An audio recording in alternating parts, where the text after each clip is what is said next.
नमस्कार,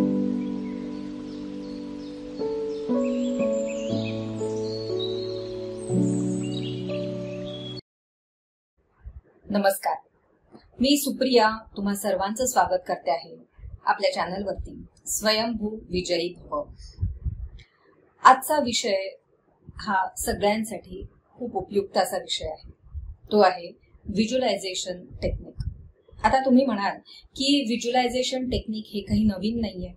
या विषयावरती अनेक व्हिडिओज आम्ही पाहिलेत, अनेक पुस्तकं वाचली आहेत, आर्टिकल्स वाचलेत, मग नवीन काय आहे? तर या व्हिडिओमध्ये आपण असे काही प्रॅक्टिकल टेक्निक्स आणि टिप्स पाहणार आहोत की ज्या योगे हे टेक्निक आपल्यासाठी प्रभावीपणे काम करायला लागेल। तर मित्रांनो बघा, आपल्या मनामध्ये असंख्य विचार चालू असतात। अगदी आपण गणती करणार नाही इतके वेगवेगळे विषय या आपल्या मनामध्ये सतत चालू असतात। मग या मनामध्येच कल्पना सुद्धा उद्भवतात। असं म्हटलं जातं की सृजन जर करायचं असेल तर ते सृजन आधी कल्पनेत होतं आणि मग ते वास्तवात येतं। कुठल्याही गोष्टीला मूर्त रूपात आणण्यासाठी आधी त्याचा प्लॅन रेडी असायला लागतो। जसं एखादी इमारत उभी राहत असेल तर त्याच्या आधी त्याचा प्लॅन रेडी झालेला असतो। एखादं मशीन बनवायचं असतं किंवा एखादं इन्स्ट्रुमेंट बनवायचं असतं तर त्यावेळेला त्याची ब्लूप्रिंट आधी बनवली जाते आणि मग हे सगळं वास्तवात येतं। कित्येकदा तर काही प्रोजेक्ट्सचं आधी मिनिएचर मॉडेल बनवलं जातं आणि मगच ऍक्च्युअल मध्ये तो प्रोजेक्ट उभा राहतो। मग हे सगळं जर रिअल लाईफ मध्ये, आपल्या व्यवसायामध्ये किंवा इतर काही गोष्टींमध्ये आपण करतो आहोत तर मग आपण आपल्या मनामध्ये जर ही ब्लूप्रिंट बनवली किंवा आपल्याला काय हवं आहे वास्तवामध्ये त्याचं चित्रण जर आपण प्रभावीपणे आपल्या मनात आधी करू शकलो तर तसंच्या तसं चित्रण आपल्याला वास्तवामध्ये उभं राहिलेलं नक्कीच दिसून येणार आहे। हे लॉजिकल आहे आणि हे सायंटिफिक पण आहे। असं म्हटलं जातं बघा की युद्ध दोनदा लढलं जातं, पहिले मन में और बाद में रण में। तसंच कुठलीही कल्पना आधी आपल्या मनामध्ये सृजन होत असते, ती आपल्या मनामध्ये जन्म घेते, आपल्या मनामध्ये त्याचे एक रूपरेखा तयार होते आणि मग ती गोष्ट ऍक्च्युअल मध्ये आपल्याला दिसायला लागते। जर हे मोठ्या मोठ्या प्रोजेक्टसाठी जर खरं असेल तर मग बघा, आपण जर नकारात्मक विचार करून नकारात्मक गोष्टींचीच ब्लूप्रिंट जर आपल्या मनामध्ये निर्माण करत असू तर मग वास्तवामध्ये काय निर्माण होत आहे? एक एक्झाम्पल आपण बघूयात की समजा तुम्ही या ब्रह्मांडामध्ये काही चांगला विचार पाठवला आणि त्याच्या मागोमाग लगेच जर तुम्ही हे नाही होऊ शकत, असं नाहीये, असंच जर चित्रण पाठवलं तर हे ब्रह्मांड म्हणा किंवा ही शक्ती म्हणा ही पण कन्फ्यूज होणार आहे की नाही? की तुम्हाला नक्की काय पाहिजे, तुम्ही काय व्हिज्युअलाइज करताय, कशाचं कल्पना चित्र बनवताय हेच जर क्लिअर नसेल तर वास्तवामध्ये ते उतरणार कसं? हे कसं होतंय बघा की तुम्ही कॅनव्हासवरती एखादं चित्र काढताय आणि प्रत्येक वेळेला ते खोडून टाकताय। एका हातात पेन्सिल आहे, एका हातात तुमच्या रबर आहे, असं इमॅजिन करा स्वतःला की तुम्हीच आधी स्केच बनवताय आणि तुम्हीच त्या स्केचवरती अविश्वास दाखवताय आणि लगेच ते रफ करून टाकताय। हे असं जर सारखं सारखं चालू राहिलं तर काय होणार आहे? एक काळ असा येईल की तो कॅनव्हास तुमचा त्या स्केच काढण्याच्या जोगा राहणारच नाही आणि मग तुम्ही म्हणाल की माझं चित्र कधी पूर्णच होत नाही किंवा मला जे वाटतं ते कधी वास्तवात उतरतच नाही। कित्येक लोक अशी आहेत की त्यांची धारणा आहे की मी जे बोलतो किंवा ज्यावरती मी विश्वास ठेवतो, जे व्हिज्युअलाइज करतो त्याच्याबरोबर उलटच नेहमी घडतं आणि म्हणून मी कधी चांगलं बघतच नाही किंवा बोलतच नाही। कित्येकदा चांगलं बोलण्याची किंवा स्वतःबद्दल चांगल्या उच्च अपेक्षा ठेवण्याची सुद्धा लोकांना भीती वाटते, ती याच कारणामुळे। याचं अजून एक उदाहरण बघूयात। समजा तुम्ही एखाद्या हॉटेलमध्ये गेला आहात, मेनू कार्ड बघून तुम्ही मनामध्ये पहिले व्हिज्युअलाइज करता की हा पदार्थ कसा असेल, आणि तुम्हाला जेव्हा तुमचं मन सिग्नल देतं की नाही हा छान आहे पदार्थ, आपल्याला आवडेल किंवा सगळ्यांना आवडेल, आणि मग त्याची तुम्ही ऑर्डर देता, आणि मग ती ऑर्डर घेऊन तो जो वेटर असेल तो तिथून जातो ते ऑर्डर सर्व्ह करण्यासाठी. आणि तुम्ही परत थोड्या वेळाने लगेचच त्याला समजा बोलावताय आणि ती ऑर्डर कॅन्सल करून टाकताय, कारण कदाचित ती आवडेल का नाही, चांगली होईल का नाही, मिळेल का नाही, असं कदाचित तुमच्या मनामध्ये समजा विचार आला आणि तुम्ही ती ऑर्डर कॅन्सल करून टाकली.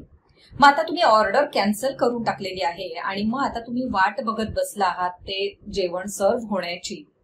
मग ते कधी सर्व्ह होईल का बघा, नाही होणार ना, कारण ऑर्डरही देणारे तुम्हीच आहात आणि ती ऑर्डर कॅन्सल करणारे सुद्धा तुम्हीच आहात. हे ब्रह्मांड फक्त आपल्याला सर्व्ह करत असतं. मग आता सगळ्या गोष्टींना आपण एकत्रितरित्या बघूयात. Let's connect all these dots together to understand this visualisation technique.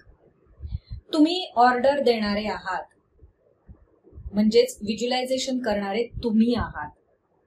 तुम्ही कुणाला ऑर्डर देताय, तर एक प्रकारे तुम्ही तुमच्या मनामध्ये ऑर्डर देताय, किंवा तुमचं हे सगळं जे काही विचार आहे किंवा मॅनिफेस्टेशन आहे हे पूर्ण करणारी शक्ती कोण आहे, त्याला आपण ब्रह्मांड ही संकल्पना देऊयात.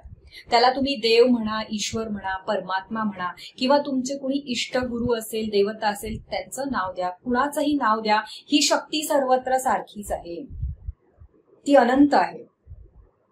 तर हे ब्रह्मांड किंवा ही शक्ती तुम्हाला जे तुमचं इच्छित आहे ते तुम्हाला देणार आहे. आणि मग आता काय होतंय, तुम्ही ऑर्डर कॅन्सल करताय.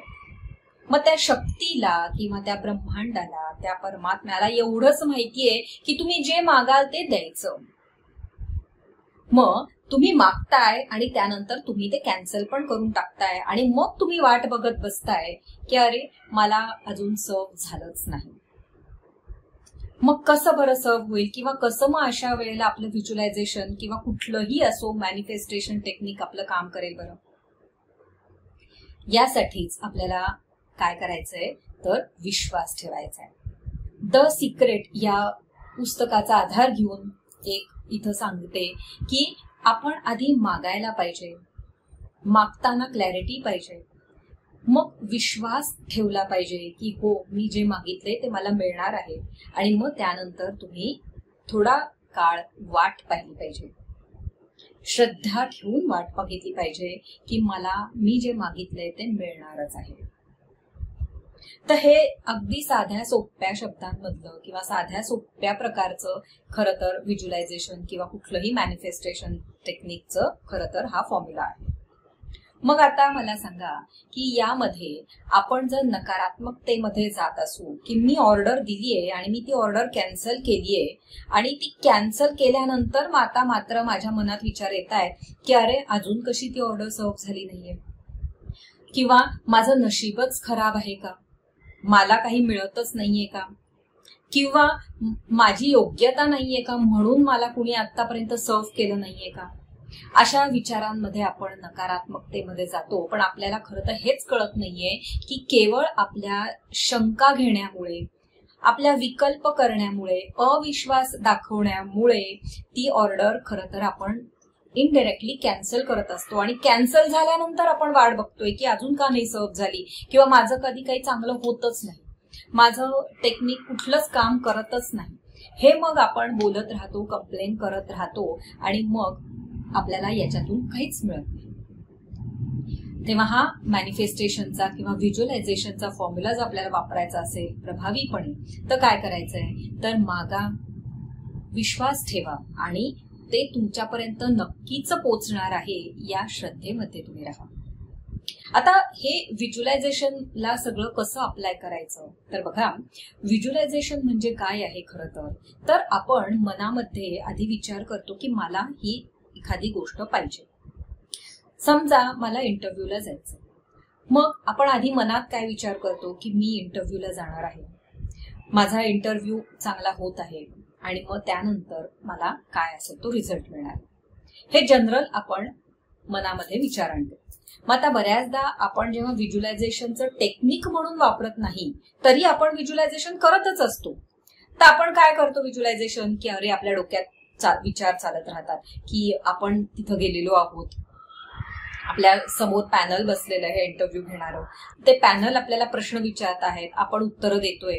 हे सगळं आपलं खरं तर चांगली आपली मूवी चालू असते ही व्हिज्युअलायझेशनची, पण मध्येच नकारात्मकता डोकावते. आणि ती नकारात्मकता काय म्हणते की अरे असा काही अवघड प्रश्न आला आणि तुला तो आला नाही तर काय. आपलं मन लगेच जुना डेटा पटकन काढतं आणि आपलं मन काय सांगतं की मागच्या वेळेला तू इंटरव्ह्यू क्रॅक केलेला नव्हतास, मग या वेळेला सुद्धा कदाचित तसंच होईल. आणि एकदा का हा विचार आला की त्या सरशीस आपलं सगळं ते जे छान छान व्हिज्युअलायझेशन होतं किंवा आपण इंटरव्ह्यूला बसलोय हे सगळं चित्र डिस्टॉर्ट व्हायला सुरुवात होते आणि मनामध्ये लगेच भीती येणं, दडपण वाटणं, टेन्शन येणं हे सगळं सुरू होतं. आणि मग ह्याचे दृश्य स्वरूप काय दिसतात, मग उगाच आपण रेस्टलेस होतो, आपल्याला घाम फुटतो, दडपण येतं, हृदयाचे ठोके जलद होत आहेत असं वाटतं, श्वास जलद व्हायला लागतो. आणि मग कधी कधी काय होतं की या सगळ्या टेन्शनच्या सिच्युएशन मध्ये आपल्याला जे चांगलं आपण परफॉर्म करणार असतो ते सुद्धा आपल्या हातून बिघडून जातं. आपल्याला त्यावेळेला उत्तर द्यायला सुचत नाही, आठवत नाही आणि आपला कॉन्फिडन्स लो आहे असं आपलं समोरच्या समोर चित्रण होतं. तर आता इथे व्हिज्युअलायझेशन प्रभावीपणे एक टेक्निक म्हणून कसं वापरायचं, तर इथे आपल्याला विश्वास ठेवणं गरजेचं. मग आपण त्या इंटरव्ह्यूला जाण्याच्या आधी काही दिवस अगदी आपल्याला कळलेलं असेल की या दिवशी आपला इंटरव्ह्यू प्लॅन झालाय, मग त्याच्या आधी बरेच दिवस किंवा काही योग्य आपल्याला पद्धतीने ते सगळं मनामध्ये सेट होण्यासाठी म्हणून आपण म्हणतोय की काही दिवस आधी, तर आपण काय करायचंय की मनामध्ये हे चित्रण अतिशय सुबकरित्या उभं करायचंय की आपण त्या इंटरव्ह्यूला गेलेलो आहोत, आपल्या समोर पॅनल बसलेला आहे, आपण हसून त्यांना ग्रीट करतो आहोत आणि ते आपल्याला प्रश्न विचारतायत आणि ते अशा प्रकारचे प्रश्न आपल्याला विचारतायत की ज्यांची उत्तरं आपल्याला माहिती आहेत, आपण कॉन्फिडंटली ती उत्तरं देतो आहोत. किंवा एखादं उत्तर आपल्याला जरी माहिती नसलं तरी पोलाइटली, कॉन्फिडंटली, फर्मली आपण सांगतो आहोत की हा विषय किंवा ही गोष्ट मी केलेली नाहीये, पण मला संधी मिळाली तर मी नक्कीच याच्यावरती काम करून, मेहनत घेऊन ती करून दाखवू शकेन, इतका आत्मविश्वास माझ्यामध्ये आहे. हे सगळं जर रिहर्सल मनामध्ये केली, एक मेंटल रिहर्सल केली, तर याच्यामुळे काय होतं की तो इंटरव्ह्यू देण्याच्या आधीच एक प्रकारे रिहर्सल आपल्या मनामध्ये होते आणि आपण त्या इंटरव्ह्यूला मानसिकरित्या तयार होतो. आणि मग जेव्हा इंटरव्ह्यू ऍक्च्युअल मध्ये घडतो त्यावेळेला आपल्याला ती गोष्ट नवीन वाटत नाही, जणू काही सरावच झालाय आपल्याला त्या इंटरव्ह्यू देण्याचा. अशा प्रकारे आपण तो इंटरव्ह्यू देऊन येतो. आपल्या कॉन्फिडन्समुळे मग आपण जिंकतो. लक्षात घ्या की तुम्ही किती परफेक्ट आहात यापेक्षा तुम्ही किती कॉन्फिडंट आहात हे महत्वाचं आहे. आणि हा कॉन्फिडन्स देण्याचं काम हे तुमचं जे व्हिज्युअलायझेशनचे एफर्ट्स तुम्ही घेतलेले आहेत ते तुम्हाला देणार आहेत. हे एक एक्झाम्पल आपण घेतलं. असंच एक्झाम्पल आपण कुठल्याही गोष्टीला लावू शकतो. मग हे व्हिज्युअलायझेशन टेक्निक इंटरव्ह्यू देण्यासाठी, एम्प्लॉईजसाठी, विद्यार्थ्यांसाठी, परीक्षा देणाऱ्यांसाठी किती उपयुक्त आहे बघा. एम्प्लॉईजसाठी सुद्धा जर एखादं आपल्याला प्रेझेंटेशन क्लायंट समोर द्यायचं असेल तर त्यावेळेला उगाच दडपणाचे विचार घेऊन मनामध्ये स्ट्रेसफुल राहण्यापेक्षा आपण जर व्हिज्युअलायझेशन केलं तर की क्लायंट आपल्या समोर बसलेले आहेत, आपण त्यांना प्रेझेंटेशन देतो आहोत, आपण त्यांना बोर्डवरती सगळं ड्रॉ करून दाखवतोय किंवा आपलं पीपीटी त्यांना प्रेझेंट करतो आहोत, आपले चार्ट्स, आपला डेटा बघून ते इम्प्रेस होत आहेत, ते आपल्याला काही काउंटर क्वेश्चन्स करतायत आणि आपण त्यांची आन्सर्स अगदी फर्मली देतो आहोत, आपण प्रिपेअर्ड आहोत. आणि काही गोष्टींमध्ये जरी प्रिपेअर्ड नसलो तरी पण आपण ती सिच्युएशन योग्य पद्धतीने आपल्या कम्युनिकेशन स्किल्सवरती हँडल करतो आहोत आणि त्या क्लायंट्सला आपण एक विश्वास देतो आहोत की आम्ही तुमचं काम योग्य पद्धतीने करू शकतो आहोत. हा जर का प्लॅन किंवा हे सगळं रिहर्सल आपल्या मनामध्ये जर झालेली असेल तर आपल्याला प्रत्यक्षात जेव्हा आपण या क्लायंट प्रेझेंटेशनला सामोरे जाऊ त्यावेळेला नक्कीच आपल्याला टेन्शन येणार नाहीये. आता इथे फक्त व्हिज्युअलायझेशन काम करतं का, तर नाही मित्रांनो. व्हिज्युअलायझेशन आपल्याला मानसिकदृष्ट्या मजबूत बनवतं, पण त्याच्यासाठी आपल्याला फिजिकली एफर्ट्स तर घ्यावेच लागणार आहेत. आपल्याला मेहनत तर करावीच लागणार आहे. जसं की प्रेझेंटेशन असेल, परीक्षा असेल, इंटरव्ह्यू असेल, तर त्याचा अभ्यास तर आपल्याला केलाच पाहिजे. पण या व्हिज्युअलायझेशनमुळे काय होतं की जो काही अभ्यास आपण केलेला आहे, जे काही प्रिपरेशन आपण केलेली आहे, ती योग्य पद्धतीने प्रेझेंट करण्याचं बळ आणि कॉन्फिडन्स आपल्याला प्राप्त होतो. नाहीतर काय होतं की आपण अभ्यास जरी केलेला असला, प्रिपेअर्ड असलो तरी सुद्धा ऐन वेळेला सिच्युएशनचं टेन्शन घेऊन आपलं तारांबळ होते, आपला कॉन्फिडन्स आपण हरवून बसतो आणि मग त्यामुळे आपली कामं कित्येकदा होत नाहीत.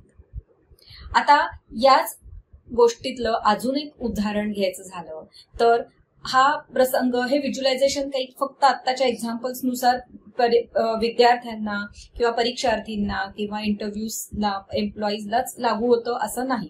जीवनाच्या कुठल्याही क्षेत्रामध्ये हे आपण वापरू शकतो.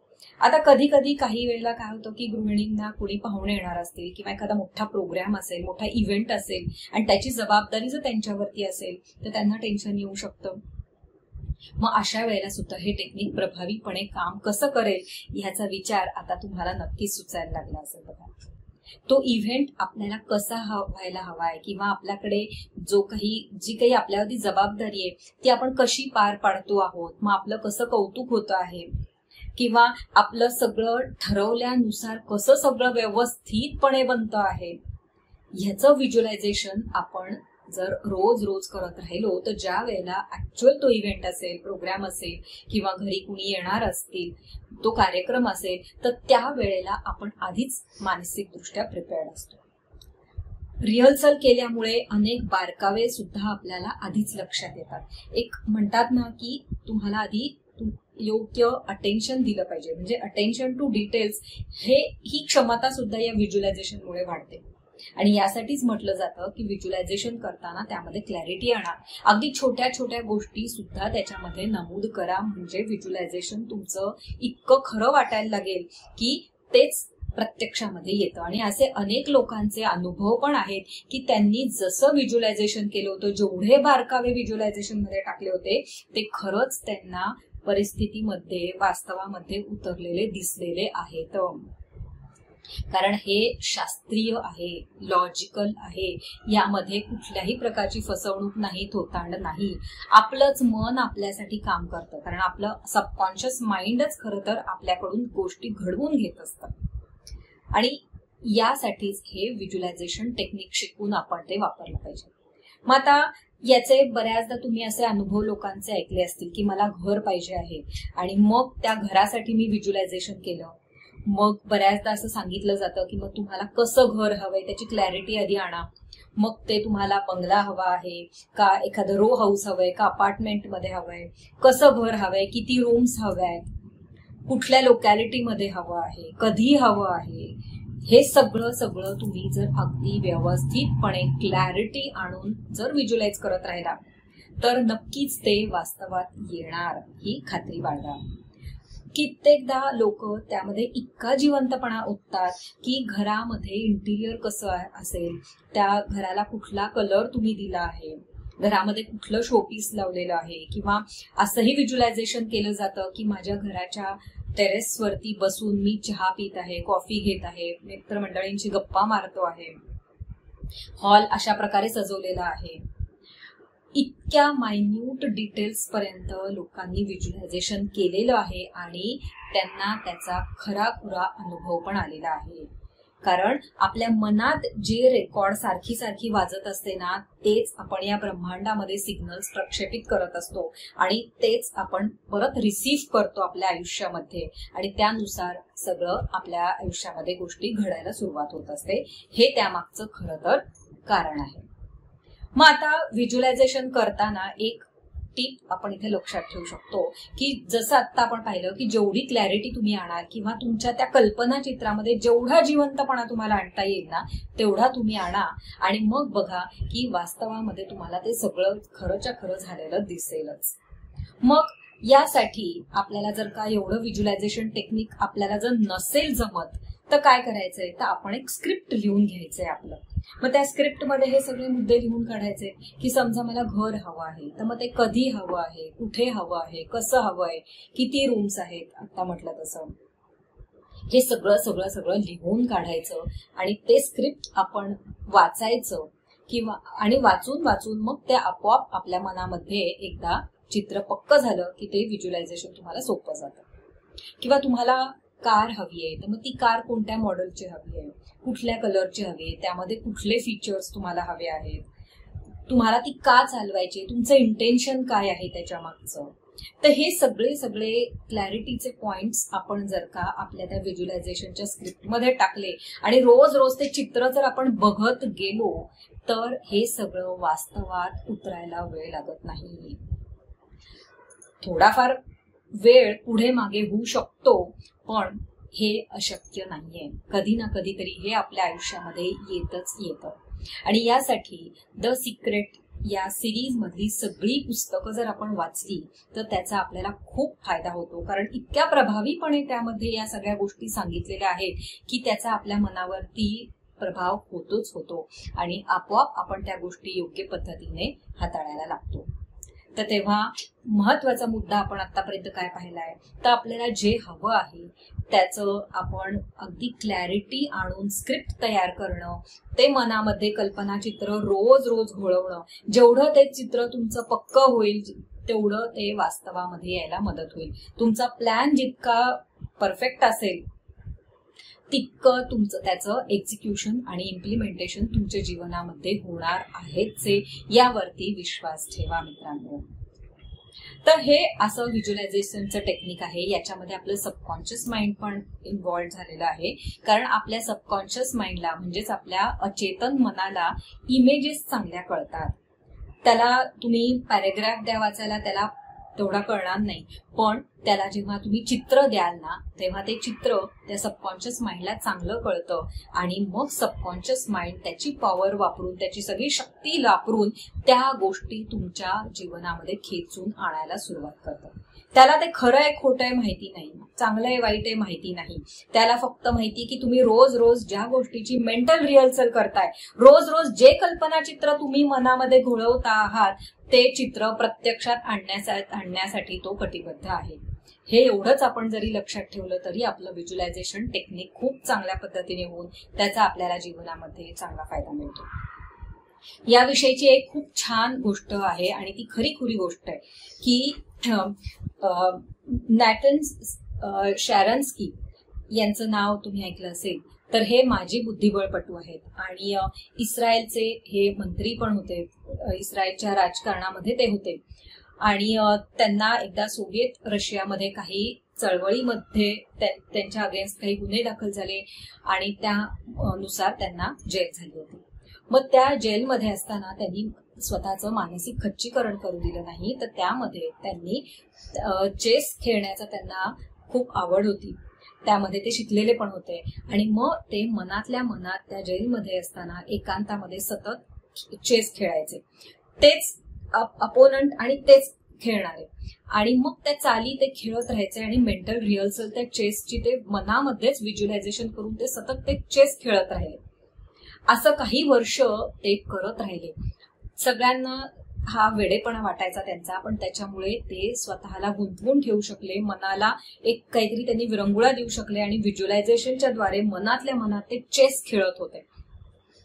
आणि या सगळ्याचा रिझल्ट त्यांना कधी कसा दिसला तर एकदा एका कार्यक्रमामध्ये गॅरी कॅस्परोव्ह या वर्ल्ड जो ग्रँड मास्टर आहे, वर्ल्ड चेस चॅम्पियन आहे, त्याच्याशी त्यांची भेट झाली एका चेसच्या चॅम्पियनशिपमध्ये आणि त्यांनी इच्छा व्यक्त केली की मला याच्याशी खेळायचं, एक तरी डाव मला ह्याच्याबरोबर खेळायचा आहे.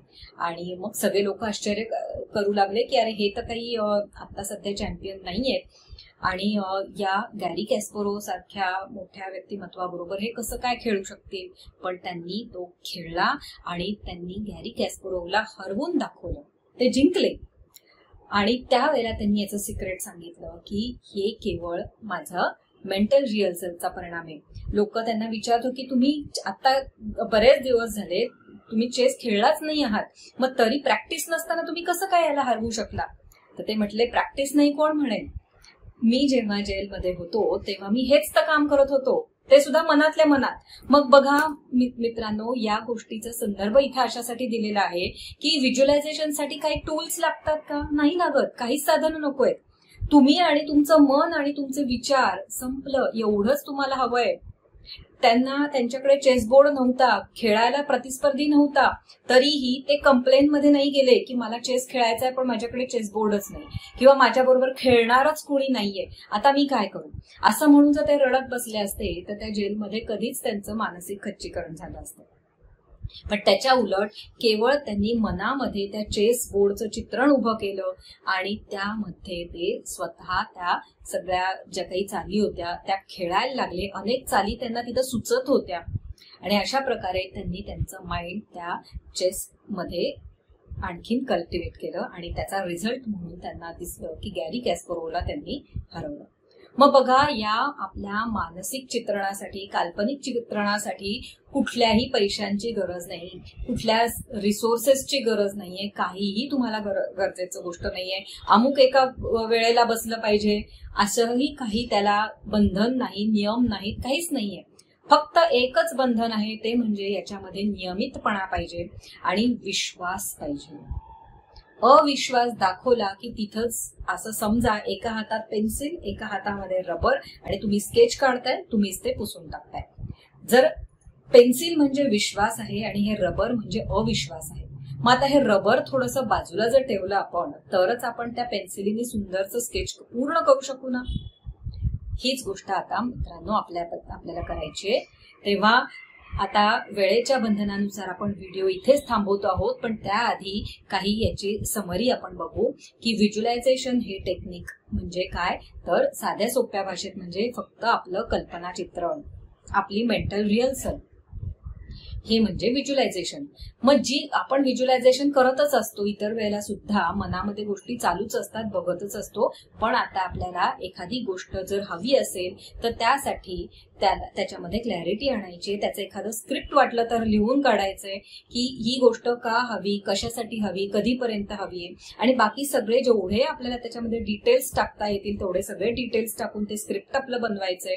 आणि रोज रोज रोज जोपर्यंत ती गोष्ट मिळत नाहीये तोपर्यंत न थकता आणि अविश्वास न दाखवता आपल्याला ती गोष्ट रोज रोज रोज करत राहायची. ते व्हिज्युअलायझेशन आपल्याला बघत राहायचंय.